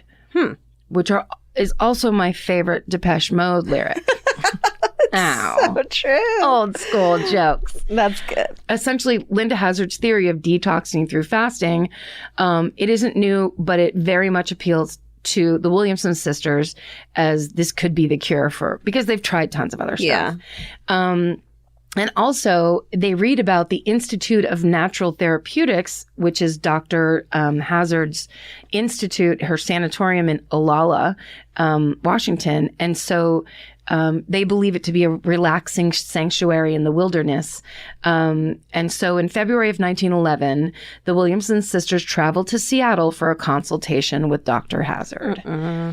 When they arrive, Dr. Hazzard interviews the sisters and then breaks the news to them that the institute in Olalla is still being built. So she says, you definitely need to start this regimen. It's going to fix everything. But you can't go to Olalla right now. So you need to get an apartment here in Seattle in Capitol Hill and start coming to my office and start the treatments. And then we'll eventually transfer you up to the institute in the forest. Too much money is too much money. I mean, and also just the idea that they were just at like the most beautiful hotel in British Columbia. And then they're like, oh, let's go diet in Seattle. And then this insanely tragic, horrible thing starts happening to them. And that is basically, and this is another piece, terrible piece of the puzzle. Dorothea and Claire don't tell their family that they're going to do this because the family is already really critical of their homeopathic remedies and their unorthodox approach to their health. So the family is already going, stop spending money on this shit and you're being crazy. So they're like, oh, we're just going to go do this. And they'll just think we're traveling. Right. So that's a red flag that you need to pay attention to yourself if you don't want to tell your friends and family about what you're about to do. Yeah. That's a problem. Yeah. But figure out somebody to tell. Yeah. Because somebody needs to know where you are. Yeah. So even if you're being a super weirdo and you're like, I decided what's going to cure me is I'm going to shoot up heroin 5 times a day. Yeah. Write a note to your best friend from junior high and just be like, hey, can you keep this on the books just in case? Here's my dealer's number. Yeah, it's important. So Linda Hazzard puts the Williamson sisters on her fasting program, which consists of a cup of broth made from canned tomatoes twice a day, and hours-long enema sessions in bathtubs that are covered with canvas that hold them upright in case they faint. What? Hours long. Hours long. Enemas with, I think it said 12 to 13 quarts of water. Like insane. Oh my God. Very unhealthy. Very bad for you. That sounds exhausting. Yeah, horrifying. And also then, so what? They're sitting in bathtubs filled with shit? Who knows? And then covered like saran wrap style on top. It's horrifying. Jesus. They're also given... Dr. Hazzard gives them stomach massages that are so rough, they're more like beatings. And as she basically pounds on their abdomen, she yells, eliminate, eliminate, eliminate. Oh. So it's all a bit abusive. It sounds like a, what's it called when they try to get rid of the Satan inside of you? What's it called? An exorcism. Yeah. Yes, it's a shit exorcism. It is. And also, it's the kind of thing where when someone is like, I'm a doctor, I have the answer, we're going to start doing this. Apparently, Dr. Hazzard was very controlling and domineering, but very convincing, to the point where there's some people who thought that she was involved with the occult because they thought she could like hypnotize people into doing her program and not quitting her program. Yeah. But I think in reality, cult leaders, like they're just good at that shit. Yeah, they're psychopaths. Yeah. So it's like, I think she wants the best for and me. She seems like so passionate about. And she knows what's best. Yeah. What's more comforting than the person that's like, come this way, I have the answer. Everybody wants that. Those people are lying to you. And here's how you know they're lying to you.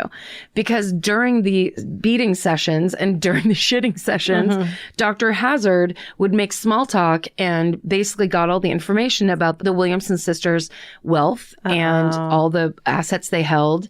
And eventually Dr. Hazzard offers to store their valuables, jewelry, and property deeds in her personal safe. No. In her office. Yeah. But the sisters trust Dr. Hazzard, and as that process goes along, they really feel like they're being cured, which like in all the times that I've done my no sugar, no flour dieting and all the super extreme dieting, I think lots of people have this experience. There is what they call the pink cloud phase where you go through it and when you don't have all that stuff in your system and you are losing the weight and you're getting clean, you do get like a weird natural high off of it. And if the right person comes along to basically Svengali you in that time, you get hooked on it. Because then you're like, I've solved all my problems. Right. And all I need to do is only drink canned tomato soup broth. It's working, quote unquote. Like quote unquote. Yeah. Tomato soup broth. Ew. Yeah. So let's talk about Dr. quote unquote Linda Hazzard. Okay. I'm just going to keep saying quote unquote the whole time. So Linda Laura Burfield is born to Montgomery and Susanna Burfield in Carver, Minnesota on December 18th, 1867. She's one of 8 children. In 1885, she's 18. She gets married and has 2 children. 14 years later, in 1898, she abandons her family and moves to Minneapolis to pursue a career in medicine as an osteopathic nurse. So right when her children are young teens, she's like, I don't know, I think I've changed my mind, and moves away to be a nurse. Thanks, Linda. Okay, so in 1902, a patient of Linda passes away in her care. The coroner determines that the patient's death is caused by starvation, and that coroner tries to get Linda prosecuted. But Linda isn't a licensed doctor, so she can't be held legally responsible. Holy shit. Yeah. So after the patient dies, the family comes to claim the body and discovers that expensive rings that patient had are missing from the body. And when they ask about the rings, Linda doesn't give a straight answer. And it's suspicious, but they never push it any further, which is another sign that she's a psychopath. Because clearly she's convinced them or made them feel like they can't ask questions or it's not their place or something. Well, the whole thing, like even calling yourself a doctor just gives people, they feel like you're superior. It's status. And you trust them more. Yes. It's status and power. And I'm sure if she became a nurse, she was around doctors and knew how to mimic that kind of behavior of, like dispassionate, judgmental, I'm smarter than you, I know better than you. So you love doctors? Yeah, it's like that one doctor you did. It's my guy. Yeah. The 17-year-old doctor. You love him. The New Life, New Hope. I was just telling my friend about that story. I'm like, have you ever heard about the 18-year-old that opened his own medical clinic? And then I bored her about when she could have just listened to the episode herself. Okay, so 2 years later, after all that happens and she gets away scot-free with killing somebody, In 1904, she meets and marries a West Point graduate named Samuel Christmas Hazzard. Yes. It sounds like a fun name, but this guy's no good. No. He was on a promising military career track, but it ended after he was caught embezzling army funds. So the two psychopaths meet each other and they're like, gling, gling, gling. Let's kill the world. Psychopath meet cute. Yeah. Hi, I love you. I love you. Let's kill everybody. Okay, so Sam has a reputation for being a drunk, a lecher, and a swindler. Fun. And Linda's like, me too. And he's been married twice before. And by the time he marries Linda, his third wife, he's only gotten divorced from one of his two previous wives. So he ends up getting arrested for bigamy and is found guilty. He has to serve a 2-year prison sentence for it. So in 1906, he's released from prison and he and Linda moved to a 40-acre property in Olalla, Washington for a fresh start. This will be the property and the place that eventually will become Starvation Heights. Okay. So, and that's what the locals call it. That's not, she called it Wilderness Heights Sanatorium, I believe. Eventually. Starvation Heights has a ring to it, though. Starvation Heights is what the locals called it. And apparently the kids in Olalla were scared to go up there. But then when they would, like people, they would dare each other or something. They would get up there and then watch the people who were staying there wander around and fall down because they couldn't even walk across the grounds because they were so they were starving so terribly. Okay, so now Linda, because she's been grandfathered in with her medical fasting expert medical license that now counts as a medical license. She takes the ferry to Seattle every day for work, and then she finally achieves her dream of building her own sanitarium. So in 1908, she writes the book Fasting for the Cure of Disease. And that book promotes the idea that fasting can cure any disease, including cancer. So people all around the country start coming to take this cure, basically, and to start doing her system so that they can be cured of the disease they have. Jesus. So it's a special kind of psychopath that's taking advantage of the already sick. Totally. Hideous. So one such traveler was a woman named Daisy Haglund. She was the daughter of wealthy Norwegian immigrants, and she sought out Linda's guidance for healthier living in early 1908. Linda directs Daisy to fast for 50 days, which you can't do. You can't do it. No. It shrinks your brain. The impact on your body is terrible after even a short amount of time of starving yourself. 50 days, it's like almost no one can survive it. Yeah.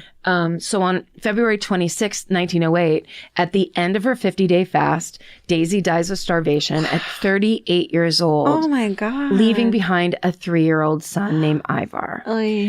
She would be the first person in Washington to die under Linda's care, and there will be many more. Oh my God. So people would later describe Linda Hazzard as domineering, controlling, and hypnotic, and they believe she dabbled in the occult and basically gained her power from the devil because they couldn't explain why people would basically continue to do this system where they were being beaten and given enemas daily and being starved. Yeah. Like it just didn't, no one could really explain it. Yeah. And paying her for it. And paying her for it while she was draining them and stealing from them, draining their bank accounts and stealing from them. She sounds a lot like H.H. Holmes almost. Yes, that's true. Yeah. Yeah, but what's weird is like that thing, and maybe it's the women psychopaths, that thing of pretending you're a caretaker when you're actually the opposite. Right. It's especially creepy. And it's like the patient's choice to be there. So it's good gaslighting material. Yeah. Yep. It's like, you wanted this, you're paying me, it's my system. And in the book, I remember there was all these things where she would say, when people would say like, this is too hard, or I have terrible headaches, or when they would complain, she would then basically yell at them about how they were weak and spoiled and they needed to finally do something good for themselves. Oh my God. Like she'd really always use them against themselves in the worst way. So Another patient under Linda's care, Ida Wilcox, dies in 1908. In 1909, 2 more deaths follow, Blanche B. Tyndall and Viola Heaton. And in 1910, Maud Whitney, Frank Southard, C.A. Harrison, Ivan Flux. Oh my God. And yeah, they all die in 1910. And then Earl Edward Erdman dies in 1911. And Linda Hazzard there's so many people that already died under her care. And newspaper reporters started talking about it. There was a headline that said, "Woman MD kills another patient." So like people were aware, but there was no open investigation or anything like actively happening. So Earl Erdman's death prompts the Seattle Daily Times to write an article about Dr. Hazzard. And the headline read, "Woman MD kills another patient." Holy shit. Yeah.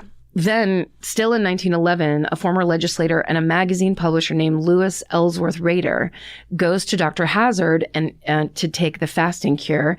But because of his high social status in Seattle, the general public is paying very close attention to the fact that Rader is fasting. And they all see how he's withering away because of the fasting. So the authorities are called to investigate the doctor. But when they talk to Rader, he refuses to testify against her or take help from anyone in any way. And he tells everyone the fasting is helping him. Eventually, he dies too. He is almost 6 feet tall, and he weighs under 100 pounds at the time of his death. Are you fucking kidding me? Yes, they literally just starved to death under her care. Oh my God. So at this point, 10 people have died on Dr. Hazzard's watch, all of them from starvation after being prompted to fast for 50 days. This is her plan, and it's killing everyone basically everyone that does it. Sticking to it. Right. There are a couple people that don't die from it, and they are such vocal advocates that they're, it is the balance that she's using to kind of cover all this. Yeah. But I mean, people are dropping dead. Yeah. Okay. So all of these people are found like by the coroner to have died from starvation. But in some of the cases, because it's Dr. Hazzard did the autopsy. Oh, wait, what? She will do the autopsy, and she will say that the cause of death is something like cirrhosis of the liver. Right. And so she always finds that it was something that it was a pre-existing condition, basically, and that the starving was the fasting, was curing it.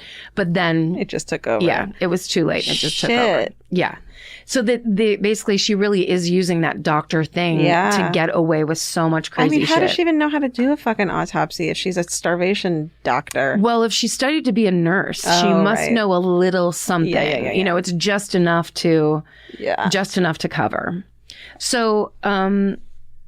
So as I said, despite the death toll, Linda's medical theories have a cult following. I think underline the word cult. And Linda's personality is so domineering that few people ever dare to question her methods or disobey her orders. Seattle's health director at the time is called to put a stop to Linda Hazzard's dangerous medical practice. But because Dr. Hazzard has her license to practice, and because her patients willingly seek this cure, there's nothing that they can do about it officially until April of 1911. So at this point, Dorothea and Claire Williamson have been on their starvation diet for 2 months. They're both gaunt and delirious from fasting. And this is when Dr. Hazzard has her lawyer get a signature from Claire amending her will, and it grants Dr. Hazzard 25 pounds a year to be paid and full control over Claire's body if she passes away. Dude. Very odd thing to amend someone else's will to say. Yeah. So, and meanwhile, the sisters are absolutely suffering and they're starving. They've lost tons of weight. They're delirious. They can't defend themselves from Dr. Hazzard when she comes over to, come on, it's more treatments. They can't do anything about it. They're weak at that point. Yeah. But they're trying to protest. And this is when the Dr. Hazzard says, oh, now the sanitarium in Olalla is all ready for you, and we're going to take a trip down there. So they decide to do that.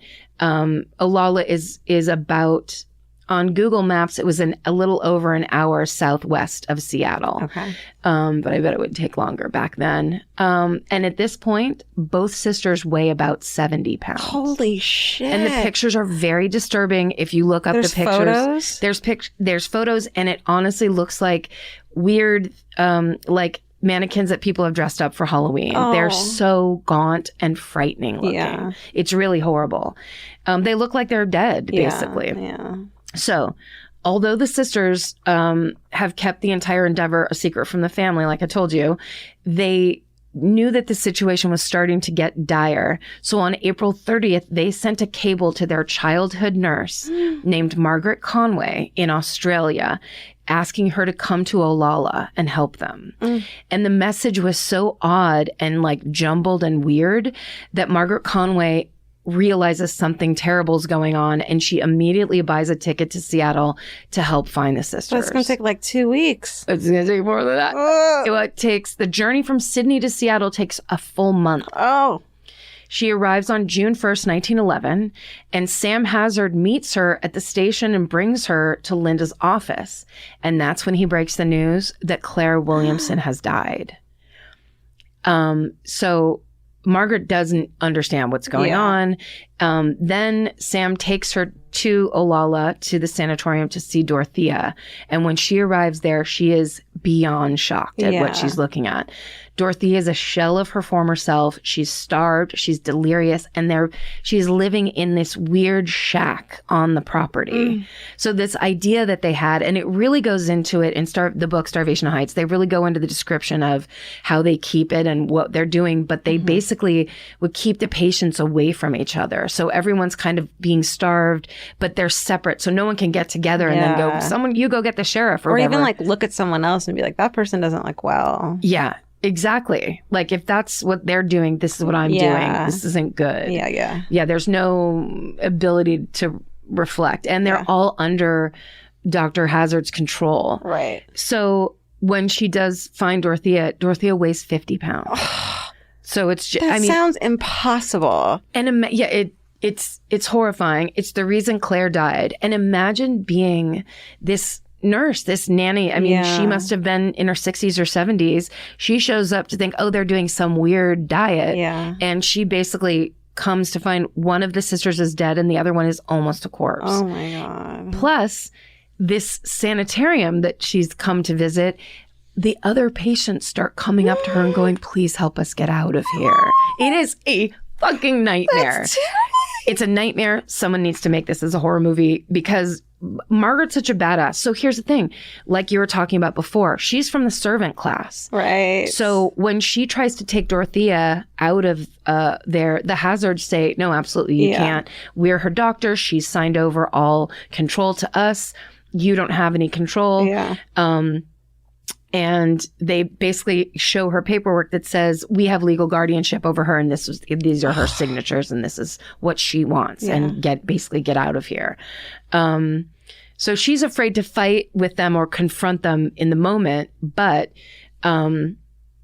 she realizes that the sisters have an uncle named John Herbert in Portland, Oregon. So she goes and gets the uncle and is like, you got to get up here and you got to get these guys out of here. Mm-hmm. So John Herbert comes to get Dorothea out of the Hazzards' clutches, but they still refuse to let her go unless they're compensated for getting her out of the sanitarium. So the uncle barters with the Hazzards, ultimately paying a little less than $2,000 to save his niece. Oh my God, which in today's money would be a lot. I don't know. Stephen, will you look it up? $2,000 in 1911. Sorry. No, I didn't. I should have done it. I'm going to guess 140,000. 140. What are you going to guess? 2,000? I'm going to guess 17,000.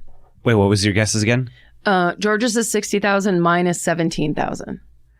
$54,012.21. Wow, good one. Shit. Thank you. He has to pay $50,000 to get his niece out of these lunatics. Okay. So they get her out. Okay. She lives, thank God. And later in 1911, when Dorothea is safely back with her family, the Williamsons use their clout with notable British politicians to take legal action against Dr. Linda Hazzard. The British Vice Council of Tacoma tries to get the county to prosecute Linda, but they refuse, saying they can't afford to press charges. They're all in her pocket. You know, if she's stealing from all these rich people, she's paying people off. And they do say it goes into it more, but when she would, they would have, like, she sometimes buried bodies on the property, but she also sometimes sent them to a funeral home. And they said the funeral home was in cahoots with her. For sure. Basically. And they said sometimes she would just go and dump the bodies off a cliff. No. Yeah. Dorothea, however, pays the appropriate fees to make it happen because she's like, I don't care. This is happening. So Dr. Linda Hazzard is arrested for the murder of Claire Williamson in August of 1911. So Linda defends herself in court by saying that regular doctors were just jealous of her intelligence and her success with naturopathic treatments. I didn't realize what a vintage excuse that was. They're jealous of me. Through the ages. Yeah. You're just jealous. And she also insists upon taking the stand to testify on her own behalf. Don't do it. Classic psychopath. Yeah. But her lawyer says you can't. You will ruin this for yourself. But Dorothea Williamson testifies against Dr. Hazzard. So she gets up and tells the whole story. Throughout the trial, there's an overwhelming amount of evidence against Dr. Hazzard, including written records of her quote-unquote treatments and the testimony from Dorothea about the horrible conditions that she and all the other patients were kept in, and a paper trail showing how Linda routinely got delirious patients to sign over their wealth and belongings to her. In 1912, Linda Hazzard is found guilty of manslaughter. She serves 2 years in prison and then is freed. Fucking shit. Yeah, she gets a pardon from the governor. No. Which is more to my theory that she was paying everybody off. But who knows? And then she and her husband, Sam, moved to New Zealand to start over because apparently she had a big following in New Zealand. So she went to where her quote-unquote supporters were. And when she gets to New Zealand, she picks up right where she left off and offering treatment to patients and calling herself everything from a physician to a dietitian to an osteopath. But the health officials in New Zealand immediately cracked down on Linda. Her medical license had been stripped after her trial. So her medical practices in New Zealand are found unlawful. So once this starts happening in New Zealand, she heads back to Olalla.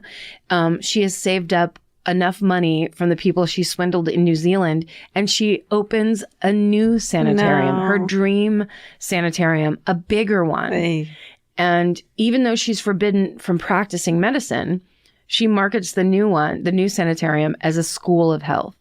So in 1927, she writes a second book called Scientific Fasting, The Ancient and Modern Key to Health. She won't get off it. She will not fucking leave it alone. And it garners even more fans for her. And she continues to treat patients and starve them without calling herself a doctor until 1935 when her sanitarium burns to the ground. What? Yeah. Ooh, I bet, like, in my mind, it's a bunch of rebellious fucking patients that are like, fuck this shit. Yeah. The people who lived were just like, they had some pancakes. They were like, we need to fucking get this lady out of here. The exact number of Linda's victims is still unknown, but there were definitely at least 12, and it is believed up to 40 deaths attributed to her fasting regime.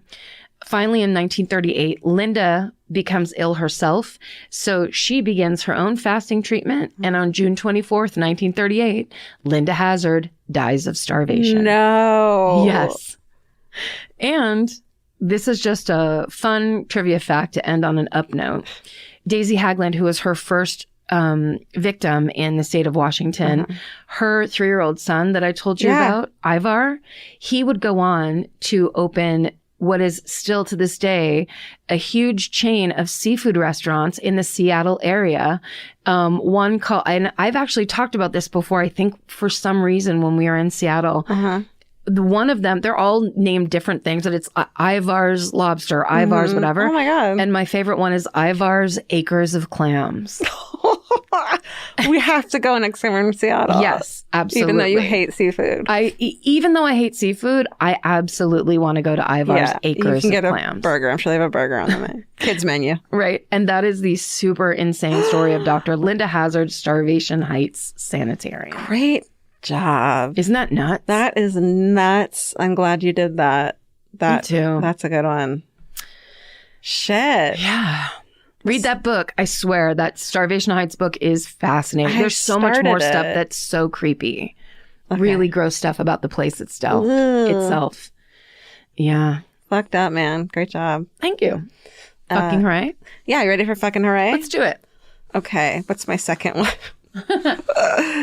Oh, yeah, you used your first one. I did. Do you want to go first? You want me to go first? I'll go first if you want me to. Sure. Well, I have two. We've actually had a little bit of a conversation, I think, about this, but the first one is the comic strip The Far Side is coming back. No. Gary Larson is restarting The Far Side. Yay. And it got announced, I think it was either over the weekend or it was a couple days ago. And I got so excited because my family is all about The Far Side. I didn't know that. Yeah. I love it. It's one of my dad's favorite things. And what he used to do, and this was like all growing up, my dad would read the paper, usually the San Francisco Chronicle, and The Far Side would be in there. And he would make you look at it and read it. And then he'd go, is he nuts or what? He's a nut. He loves Gary Larson so much and was so excited when I texted him and I go, Dad, The Far Side's coming back. And then I sent them the link to the article and he immediately wrote back, what app is that going to be on? And I wrote, Dad, wherever it is, I will figure out how to get it and I will hook you up. You will have it on the daily. Don't worry. I love it. That's exciting. I know. I'm very excited. I'm happy for you. And the kind of to go hand in hand with that, I went and saw the movie Hustlers. Yeah. The J-Lo movie Hustlers. Yeah. Everybody's got to see it. It is hilarious and great and a true story, which you got to love. But Jennifer, as a almost 50-year-old woman, watching J-Lo, a 50-year-old woman, pole dance like a motherfucker to Fiona Apple. No, are you serious? It starts this movie off. We were just like, whoa. Which song? It's amazing. I've been a bad girl. I knew it. That's so good. It's so good. And it's just like there's something very... Oh, and also, aside from J-Lo, who of course is like a miracle. Yeah. Cardi B, every moment she is on the screen is beyond delightful, and I wish she was in the entire movie. I love it. She should have been in the entire movie. I don't know why they didn't put her in the entire movie. I just watch her talk, which I do on Instagram. Yeah, it's great. There's one part I feel like they added it in because it's just her yelling at the doorman. If you haven't seen Hustlers, and it had a huge opening for basically being a movie that's all women, go see it because it's a real good time. Okay. I need to go see it. Yeah. But I've been busy because I got myself and my bad back a very large, very ugly massage chair. Oh, yes. It's just one of those fucking eyesores. I put it in the downstairs. It's your airport massage chair? It's totally which, oh my God, what airport were we at where I went and gotten they had massage, like gross, greasy massage chairs at this airport and like you could put quarters in and I just went over and fucking did it. Because I love massage chairs so much. And that was the airport where we were flying. God, I wish I could remember. I think it was Arizona. It was a big one. It was a main one. Arizona. Felt like. Yeah, that would make sense. And you sat in these massage chairs that were facing people walking toward the gate. So anyone who saw you that listened to the podcast would be like, hi. And you'd be in your massage chair. Hi, Karen's right over there. But it was like literally 6 a.m. And it wasn't even just people who recognized me. If I saw them wearing a Murderino shirt, I'd be like, hi. I was just like having the time of my life. You were high on having your legs massaged. And then people would walk up and I'd like have my earbuds in, like barely awake. And be like, hi, sorry. Georgia told me to. Georgia sent us your way. Well, I'd say hi and hug them and I go say hi to Karen because I was so happy. So I got one of those zero gravity fucking massagey, big, huge, ugly chairs. And I have been using it every night with your fucking weighted blanket on top of me. Really? And usually Mimi on top of that. Sure. And it is just heaven. Yes. It is so lovely. And I know I've talked like this about my bathtub, but I feel the same way about my massage chair. and I'm just so happy. It just brings me joy. Yes. And the weighted blanket is like a fucking bonus. So thank you. Yeah, my pleasure. The weighted blanket, like the science behind the weighted blanket is so fascinating because it's like a hurricane dog jacket. It is. It's like it's hugging you. Yeah. It's Temple Grandin style. Yeah. You're in the cow hugger and it works. It like makes me feel not freaked out. Yeah. It's so nice. Like it's got you. It's got you down. I got you, girl. Don't worry. Do I need to get a big ugly massage chair? Oh, you have a second bedroom. Get it. Like a big ugly one where you put your legs in and it squeezes and shit and it just makes so much noise and the cats are afraid of it except for Mimi. It's so lovely. It's so ugly. I love that. So hideous. That's such a good splurge. Yeah. And it wasn't like top of the line. It was like a cheapy one. You got a used one out of the Arizona airport. That's right. I found my favorite. Washed those grease stains off, and it was great. There were so many pretzels being eaten in that. Come on. Now they're your pretzels. That's right. You've earned them. Thank you. I love it. That's awesome. Yay. Well, thanks for listening, friends. Yeah, thanks for listening. And if you want to sign up for the contest that you might be able to win tickets to the My Favorite Weekend fan weekend in Santa Barbara, we would love to see you there. Yeah. It would be so fun. MyFavoriteWeekend.com or MyFavoriteMurder.com, whatever you're feeling. And stay sexy. And don't get murdered. Goodbye. Elvis, want cookie?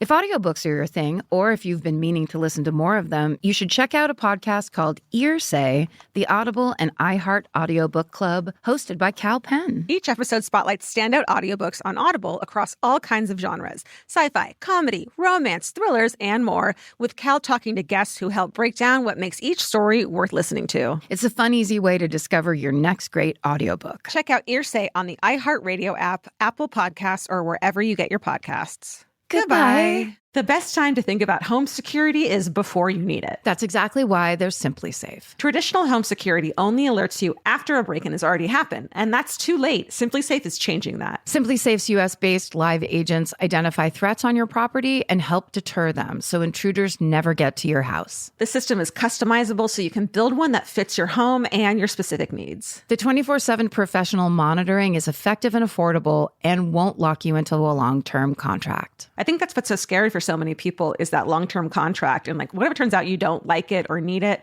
but they don't have that because they know you'll like it and you'll know that you need it and feel so much safer when you have it. Like at this point in my life, I would never go without a security system on my house. I just feel safer with actually having Simply Safe around. There's a whole staff at Simply Safe that's waiting to talk to you and help you out. Right now, you can get 50% off your new system by visiting simplysafe.com/MFM. That's half off at simplysafe.com/MFM. There's no safe like Simply Safe. Goodbye. Vacation planning should feel like a breeze, not a deep dive into countless travel sites searching for the best deal. With Cheap Caribbean's Budget Beach Finder, you can search every destination and every date all in one search. You'll save time and money with the Budget Beach Finder. Say goodbye to endless scrolling and tab hopping and hello to Budget Beach Bliss at your fingertips. Go to cheapcaribbean.com to try out the Budget Beach Finder and see just how stress-free vacation planning should be. Goodbye.